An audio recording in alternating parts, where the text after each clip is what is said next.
1. Introduction. Commercial space travel began in earnest in 2021. In 2022, about 30 private persons reached space annually, already more than national astronauts. Space is now shifting from exploration and science to tourism, stays, and even living. Until now, only trained astronauts could go. But a new era is coming where ordinary people will also travel to space. In this new era, survival alone is not enough. People will need comfort, enrichment, and hospitality. On Earth, drinking has always been part of our culture for social, celebratory, and psychological relaxation. This universal practice is also essential for human comfort in space. This study explores the role of drinking culture in space society, with a special focus on beer. So far, only a few direct attempts have been made to actually drink beverages in space. In 1985, Coca-Cola and Pepsi tested special dispensers on the Space Shuttle Challenger. But they found problems like liquid and gas not separating properly, and astronauts couldn't burp as on Earth. Later, an Australian team created the Vostok beer container, which allowed beer to be sipped in zero gravity without turning completely into foam. And in 2022, Mumm introduced the Grand Cordon Stellar champagne, proving that even a festive toast could be done in weightlessness, though the glasses were very small. While drinking experiments have been rare, research on producing beverages in space has advanced a lot. From 2008 to 2009, Sapporo brewed a limited space barley beer on Earth using barley grown on the ISS.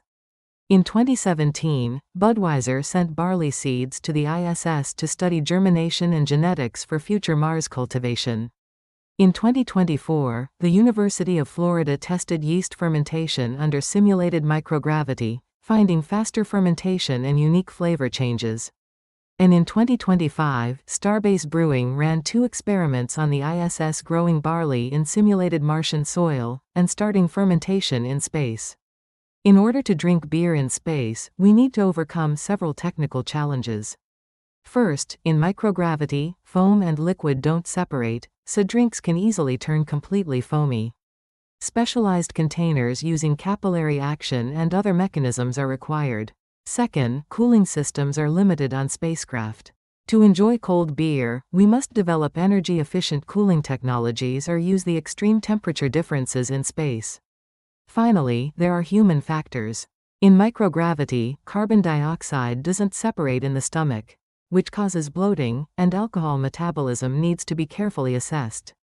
Since 2021, ASTRAX has worked to make it possible to drink a cold beer from a mug in space. Technology. We are developing a zero-gravity beer mug using capillary action, and even a space beer dispenser. Culture.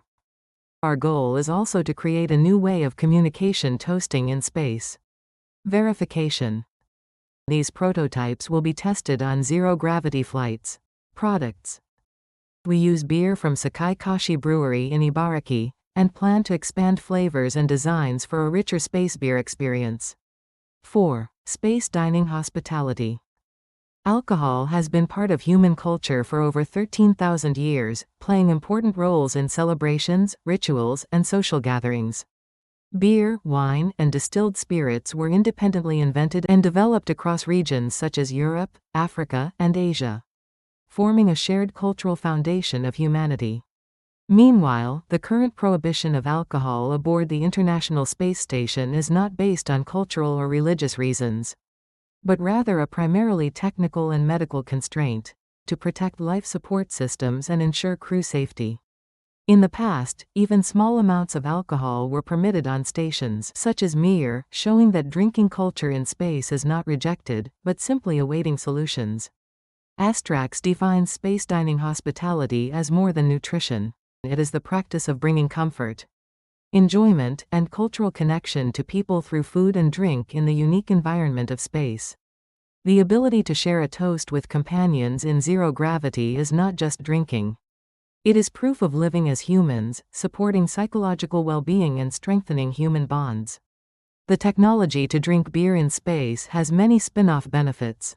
For example, liquid control and carbonation management can be applied to medical storage and spacecraft safety. Cooling systems developed for space beer can also help during disasters or in remote environments on Earth.